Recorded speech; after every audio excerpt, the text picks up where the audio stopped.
without the V. So now the question that I'm asking, this new structuring that we have going on, along with the new salaries, is that because of the new business license along with the new email address? So there is no new business license. If there's a change in the email address, that would have nothing to do with the business corporation or with the way the business is. So there's, So there's Okay, no, so I'm just trying to figure no, out we can discuss this. Perhaps there isn't a correlation between what we're proposing today, which is to change Mr. Herron's job description and his duties and responsibilities to support our executive team in a more comprehensive manner to be effective, efficient, and serve our community. That's the goal today. It has nothing to do with email addresses, business licenses, mergers, or anything whatsoever, Ms. Walker. Okay, well, we were never informed either. I'm just saying, Okay. the email had Thank changed. you for bringing this forward, though, but And there isn't we a were not. correlation. We can explore that mystery in terms of the email change, but it has nothing to do with what we're talking about right now. Okay. Thank you so much. Thank you, Ms. Walker. Mr. Chair? Yes, sir, Mr. Weekly. Yes, sir. Were there any other public, were there any other public comments before I make a comment? You know what? We have Mr. Johnson is going to step forward and make a quick comment, and then we'll turn it to you, sir. After public comment, thank you. Okay, you bet. John Johnson, JOHNSON, 3710 Flory Avenue. I just want to comment on this restructuring. I totally understand what's going on. I'm actually surprised that it hasn't already been structured like that. The executive director is like the president of the organization.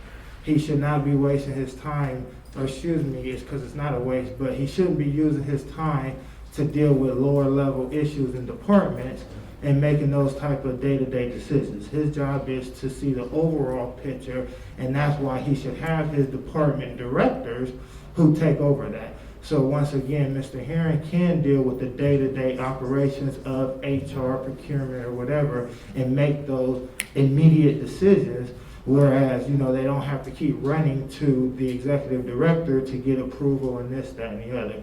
So the structure and what he's trying to do, I totally understand it. Having a nonprofit myself, he can't do everything, and when you don't have the staff able to do the job, unfortunately you're left with that choice, or that responsibility of making sure that, you do what you need to do to make sure the organization survives. So, I totally understand the changes, and I definitely support his vision and what he's trying to do when trying to structure the organization in a way, because like he said, Mr. Herron is not going to be here forever, so we need things in place to, move forward. And then the last thing I want to say on Mr. Herron, I don't know Fred Herron. I've heard of him in the community, I've heard different things about him, but just based on being here 30 years.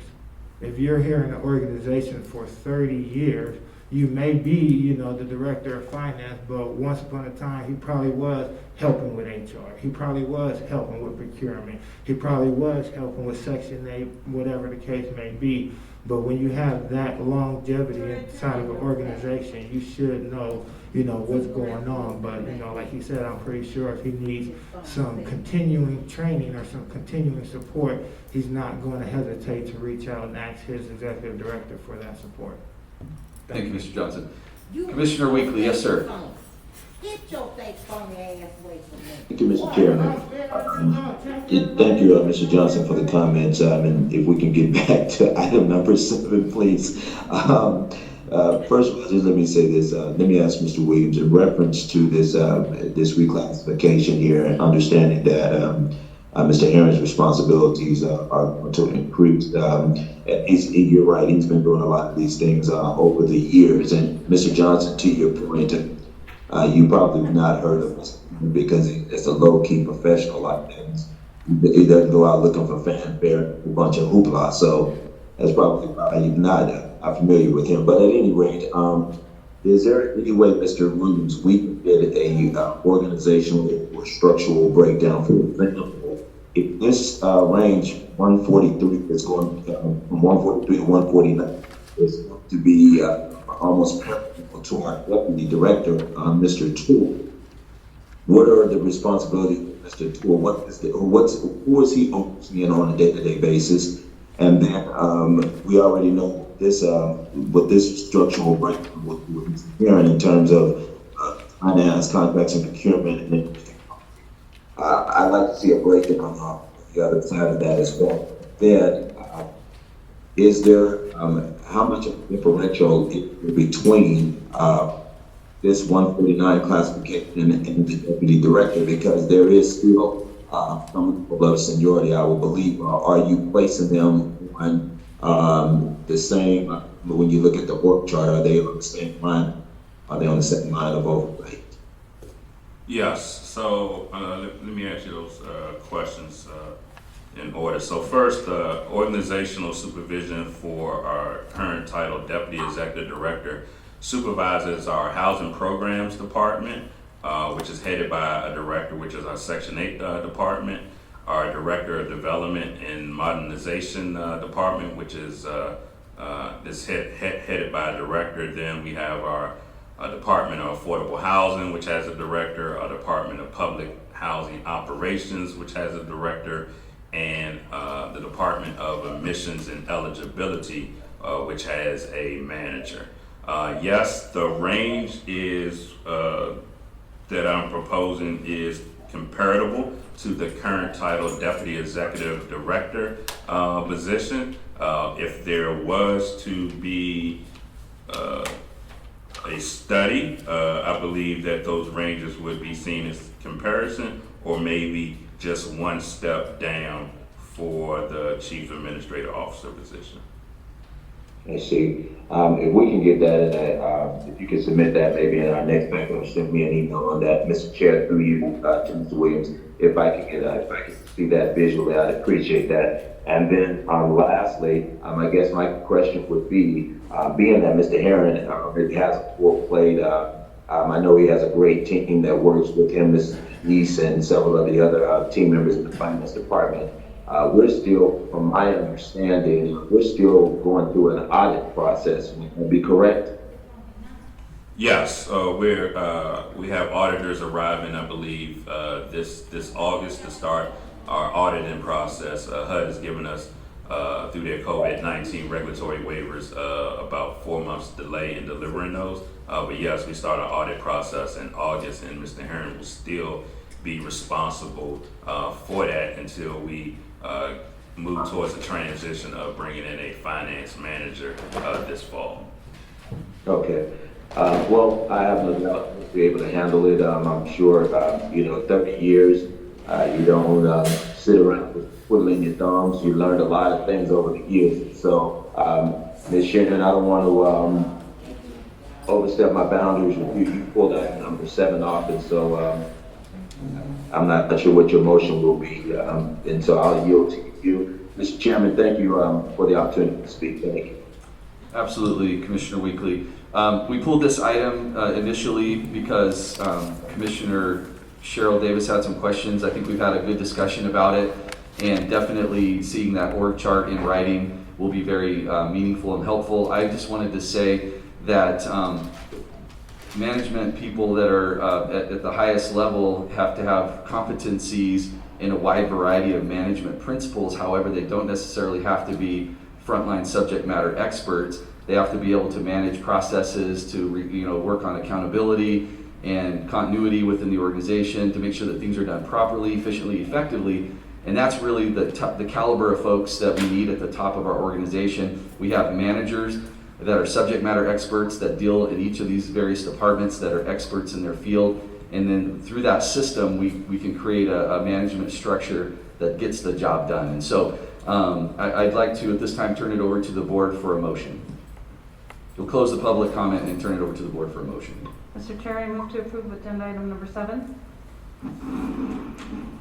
Is there a second?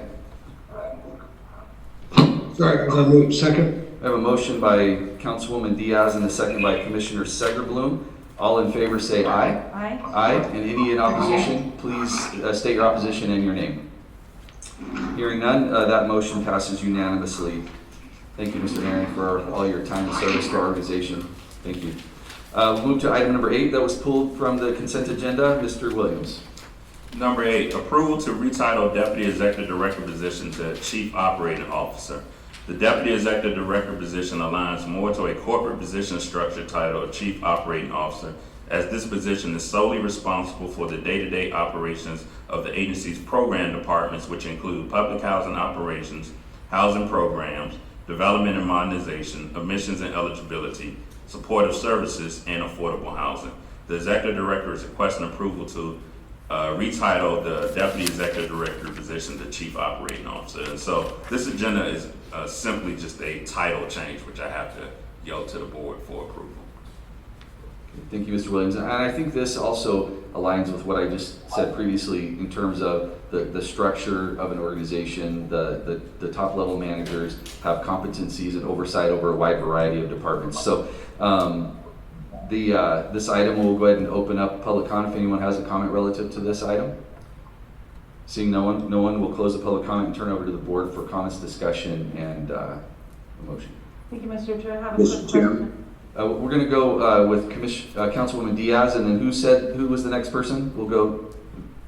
Weekly. Okay, Councilwoman Diaz, and then we'll go to you, Commissioner Weekly. Thank you. Thank you, Thank you. Mr. Chair. I just wanted to make sure that with the title change, are there any changes in job description, or just so we're setting the record clearly, what is the is the job description going to remain the same as before, or are there changes to it? Just wanted to know if the scope of work remains pretty much the same and it's just a semantic change, which is the words we're calling it now. So there's only one slight irrelevant change to the job description, which we took out, which was this new title position, which will simply be the Deputy Executive Director, Chief Operating Officer, supporting the Executive Director with staff support, since the Executive Director already has an executive support team. So it was just on the record, that was the one thing we took out. But other than that, everything else is still the same. Commissioner Weekly. Thank you, Mr. Chairman, and to Vice Chair's point, similar to what we did with the Director of Finance, we just pretty much changed the language change from Director of Finance to Chief Administrative Officer, whereas here, Deputy Director, COO. Is there a range change? That's question number one, Ms. Williams. Answer that. No, sir, there isn't a range change. The current range change, his range is 149, it will stay the same. Okay, and then based on what my last request, Mr. Chairman, and Mr. Williams was, just seeing an org chart. I know that he have responsibilities listed here for what the COO would oversee, as well as the CAO. But is what I visually still like to see, Mr. Williams, is, for example, the org chart where you have your board of commissioners followed by your executive director, and then just kind of a layout similar to what we all have in our other agencies. Just kind of see where you follow the chain of command and how, if in fact you want to kind of answer, where do I go to for this, or who's responsible for that? It kind of breaks that down for you. That's kind of what I'm looking for. But I see you have it listed here in the book, but if you can provide us with like maybe an org chart, I think that would be great. Yes. Yeah, so I will deliver to our board a very detailed org chart of the organization next week. However, in the backup documents for items 7 and 8, there's a simplified org chart which breaks down those departments of supervision for those newly retitled positions. But I will provide a very detailed org chart of the agency. Thank you, Mr. Chair. Absolutely. Are there any other comments from the board? Yes. Go ahead. Me? Yes, Commissioner Cheryl Davis. I thought I heard someone else. Okay. So, Mr. Williams, I have a quick question. With Mr. Henry being over IT and procurement department, because he's already over finance, why would Mr. Tools not receive a wage increase if he's over 7 other departments?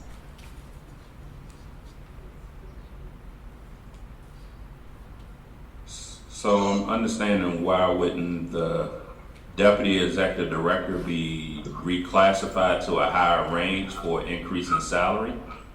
Well, yes. Because those duty positions have not changed. Okay. So there's an increase for the other one because he's now taking over the other departments. Okay, I just wanted to know. Yes, ma'am. Thank you. Thank you, Commissioner Davis. Any other comments from the board? If not, I'll entertain a motion. Oh, I already opened public comment. I did at the beginning of it. Yeah, sorry. We did, yeah, I did it, I actually did it before the, board, I switched it, so just trying to keep it lively and exciting over here. Is that okay? Just kidding. As exciting as we can with a mask on. Yes. Anyone else have a sweaty lip? Oh, no. I don't know. I have my glasses off. I can't see very well, but they get foggy and I still can't see very well, so they're useless now. Any other comments from the board? I apologize for the little switcheroo, Vice Chair. No worries. No other comments? I'll entertain a motion for item number 8. Move to approve agenda item number 8, Mr. Chair. I second. We have a motion on the floor from Councilwoman Diaz and a second by Commissioner Cheryl Davis. All in favor say aye. Aye. Any opposed? Please state your name. Hearing none, that motion passes, and we have a Deputy Executive Director / COO. Thank you. We'll go to item number 10, approval of affordable housing to reallocate $393,851 for capital needs improvement. Mr. Williams. Yes, approval for affordable housing to reallocate $393,851 for capital needs. On 4/28/2017, the warehouse located at 2800 Walton Avenue, Las Vegas, Nevada, was sold and the proceeds amounted to $893,190. The money received was allocated to the Affordable Housing Department, which has capital needs at several of their sites, and that these funds can be used to address. In October 2019, an agenda item was presented to the Board of Commissioners with a list of requested expenditures to address the capital needs. A substantial amount still remains due to the cost to replace roofs at the top of the development, which exceeded initial costs. Action requested approve the expenditure of the remaining proceeds of the sale totaling approximately $393,851 for the capital need improvements required for our affordable housing portfolio. And as we have provided in the backup document, a list of the breakdown of those estimated costs and expenditures. Mr. Chairperson. Thank you. I'll turn item number 10 over to the board for questions or discussion. Anyone from the board that have any questions? I have a question, Mr. Chair. Yes, sir. Commissioner Weekly. Thank you. Mr. Williams, just dating back to when this when this property was purchased, looking back into history, can you tell me, were there any dollars given to the Housing Authority back in 2017 from the city of Las Vegas or Clark County in order to purchase this? Because I don't know if I'm at the wrong location, but if memory serves me correctly, I'm thinking that this property at that time was purchased for some affordable housing project. That's not true. Does anybody have any of that history? I would probably, Mr. Herron is telling me no, so I would have to get an answer, no, sir. No monies were given from the municipalities for this? No. Okay, and so then understanding that with the funds, so that there were no restrictions on it. Understand that we lost this property due to a fire, correct? Yes, sir. So No, sir. No, sir. No? No. Sold it. The property was sold, sir. The property was, I thought there was a fire on this property here. We had one that had a fire at the warehouse. Okay, wrong property here. Okay. All right. The other thing that I was looking at, Mr. Chair, looking at the breakdown of how they would spend some of the monies here. Robert Gordon Plaza, I was talking to the executive director earlier, and I was just kind of looking at the betterments and additions there, and understanding that they're looking at going in and doing some fixtures and cabinets, and stoves, or what have you. Are there any other areas throughout our affordable housing property where we're looking at doing some more of those betterment additions? So, Commissioner, we're going to have our Director of Affordable Housing, Patricia Stevens, who developed the cost breakdown and assessment of the needs on her portfolio. Talk. Okay, thank you. Hello, Patricia Stevens, Director of the Affordable Housing Department. Yes, some of the items that you see listed at different units or different properties that are listed as betterments and additions will include upgrades to the units. So like we're saying, flooring, appliances, fixtures, things of that nature. As the board is aware, our department doesn't receive any subsidies, so everything is driven by the rents that we take in to sustain our properties. So these funds will be used to make those necessary upgrades to all of the properties across the portfolio. I see. Okay, all right, thank you, Mr. Chair. Absolutely. Any other comments or questions from the commissioners regarding item number 10? Hearing none, I'd like to open it up to, was there someone? Did I miss someone? Okay, open it up to public comment regarding item number 10.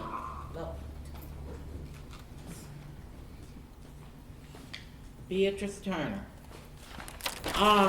For the warehouse that they sold and what monies there was left over, Robert Gordon, you know, yes, it looked good on the outside, the lawn and all that is maintained, but Robert Gordon been there a long time.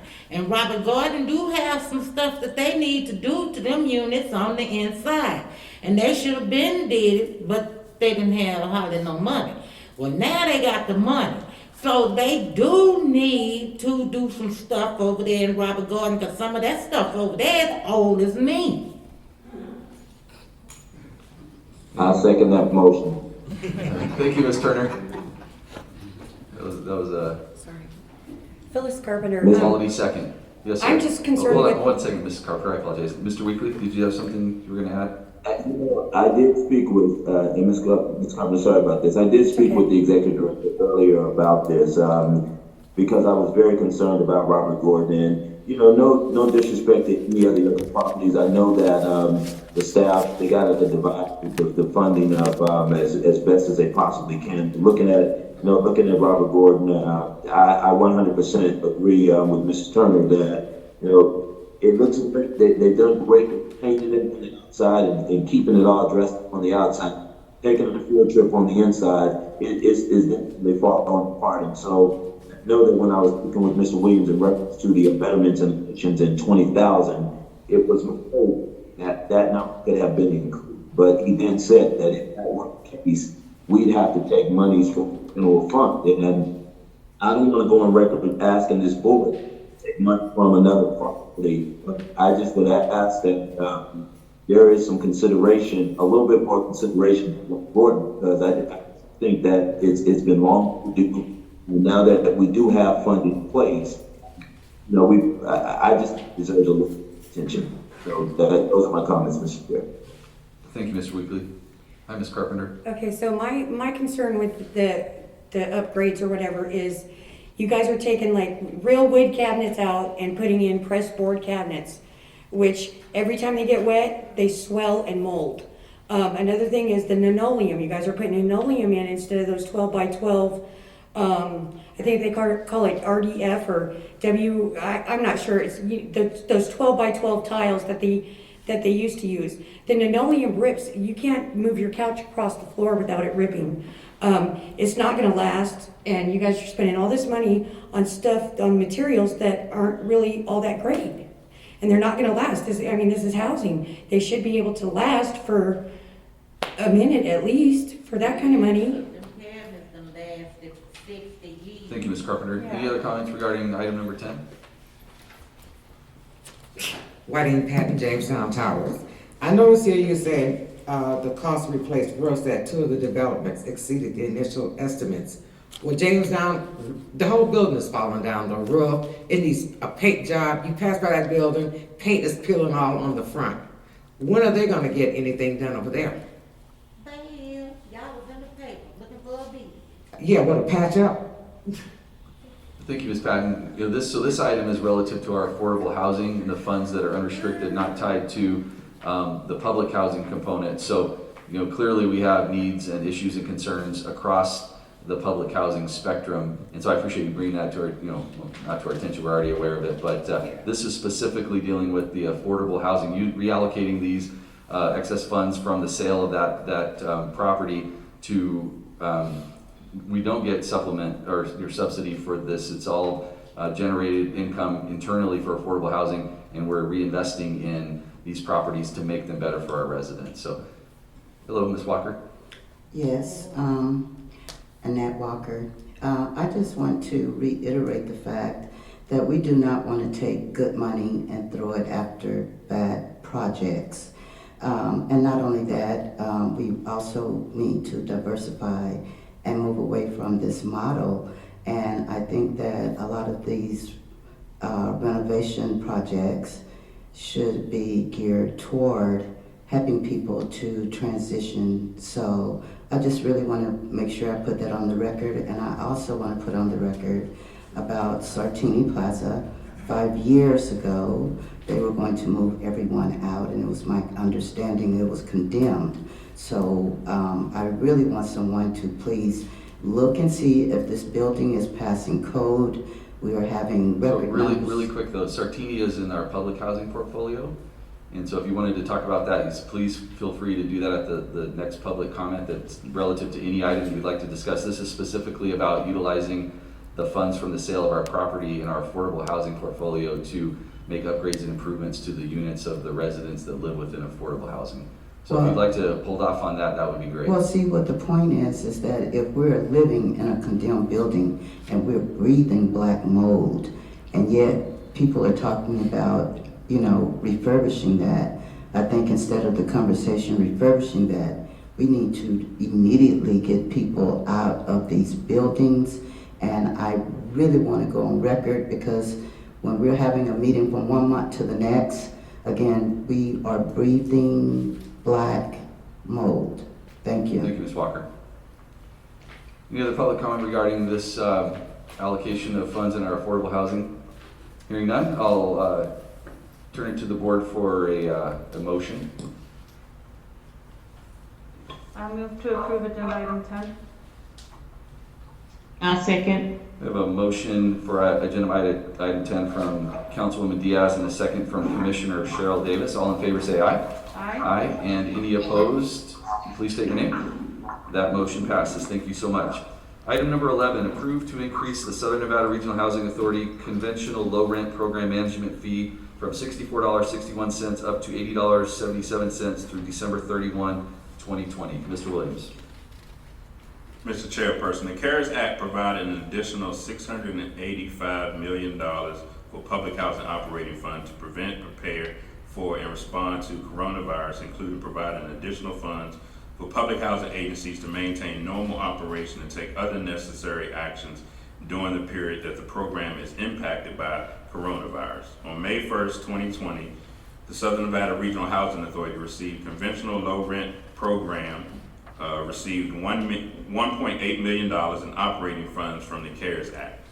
HUD is waiving 24 CFR 990.280B, so public housing authorities comply with asset management under 24 CFR 990 subpart H, may transfer funds to the Central Office Cost Center, better known as the COCC, to pay for immediate needs of the COCC that exceed the safe harbor identified in the HUD Financial Management Handbook.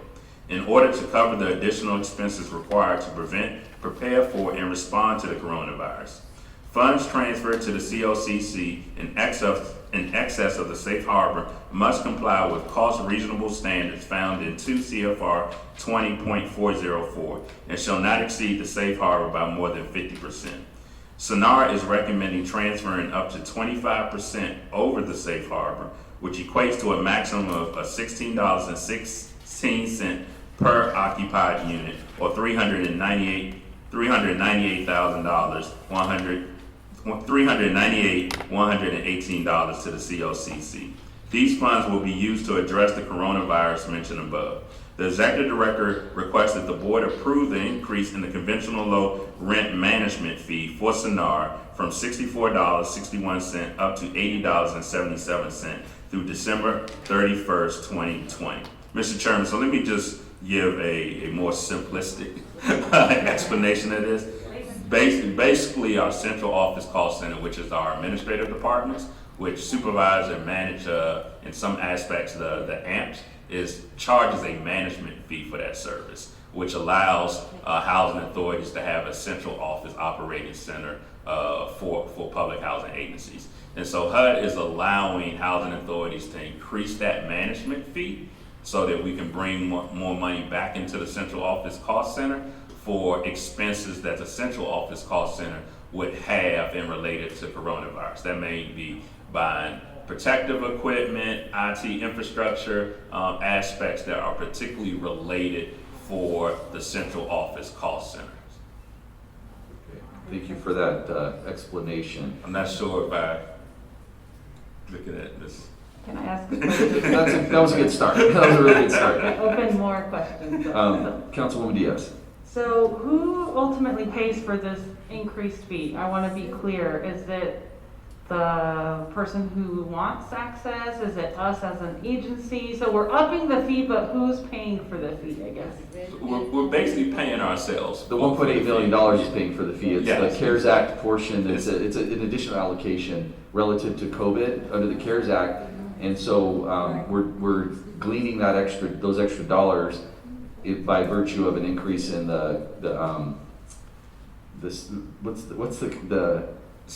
So as we receive subsidy for public housing, and the central office cost center can charge a management fee for providing IT services, contract procurement, finance, bookkeeping, executive oversight. All support functions. And so those are management fees that we're allowed to charge already to the operating subsidy, right? The renters pay no additional cost to this at all. Got it. So this just gives us the ability to bill at a higher rate or pool funds from funds that we receive through HUD. Exactly. Okay. Got it. It would be similar to like how we bill for the administrative fee, as we talked about that HUD allows, as we learned in our class, HUD allows housing authority COCs sees the bill, the HCV administrative fee up to 20%, and we had increased it from 12 to now 17%. It's our ability to generate money to maximize operations and efficiencies in the central office cost center. And Mr. Chair, if I may have just a quick follow-up. Certainly. Do you know when the last time was that we raised the fees? I actually don't know. Every year. But this is a temporary increase to the end of the year to accommodate unforeseen expenses relative to addressing the COVID crisis. So it's a one-time increase, and we're pulling from these one-time funds to make these $398,000 available for expenditures that would help us to be prepared and properly address anything COVID related. Understood. In a fancier way, it's a way for us to bring money into another pot here at the agency, so we can spend out this money and not return it back to HUD. If I had to get a Clip Note version. Making sure that we're serving the needs of our residents, Right. right? Because I think that the call center is an important component of making sure that we're receiving that communication from their end so that we can facilitate maintenance or any kind of needs that they may have on our end. Correct. And it's conceivable that this $398,000 could not meet our needs with COVID. We don't know, but it's money to have on hand in the event that, pardon? Mr. Herron. Fred Herron, Director of Finance. If we don't spend the money, we don't get the money. So okay, this money is part of the $1.8 million that's been set aside for public housing. So if we don't spend those money remain at HUD. All right, any questions or comments from the commissioners on the phone or on the video? Yes, Mr. Chair. Yes, sir, Commissioner Weekly. Thank you. So I appreciate the questions from the Vice Chair. I think she's pretty spot on there. To Mr. Herron's point, he's right. If the funding is not, if it's not utilized, you will have to send it back. But then if it's not utilized properly and met the needs of the federal government, if you spend it and it doesn't meet their regulations, and that's a question that I have for not only this item, but for the one where we're increasing, where we're at to increase the amount for the executive director, because we have to spend on X amount as well. My concern is, just like with the county, we received X amount of recovery care money as well. But if that money is not spent responsibly, nor meet the needs of the federal government, you have to pay that money back. Yes. Are you aware? Are you aware of that? Yes. Yes. Okay, so looking at the breakdowns that we have, I mean, I appreciate anything COVID related, that we're addressing, but I'd be extremely interested in knowing,